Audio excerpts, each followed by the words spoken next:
All right, welcome back again. Cut more of this quarter panel repair kit up for the forward side of the quarter panel that had some rust holes in there that the other body guy was supposed to do properly.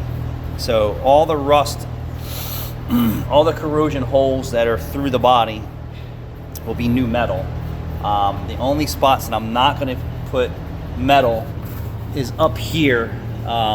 And what I was worried about is that I'm not going to be able to duplicate this slight body line that they have in here.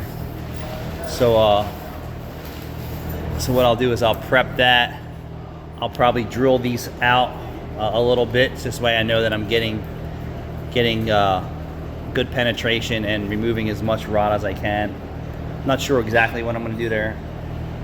Unless I can find another G-body that I can cut pieces out, but that's so much work. But I think I can get that to where I'm not going to have any issues with it. So what I want to do is use this piece here, even though it has more of a lip down here. You can see this is the pinch bead, and I'm not going to need this whole piece. But if you take a look and see how that fits. So I just cut it so I have something to work with. Once I cut this out, I'll evaluate how bad the rot is. But I don't think there's any rot back in here. I need to take a closer look in there. But this is going to be my repair piece for in there. Thanks for watching.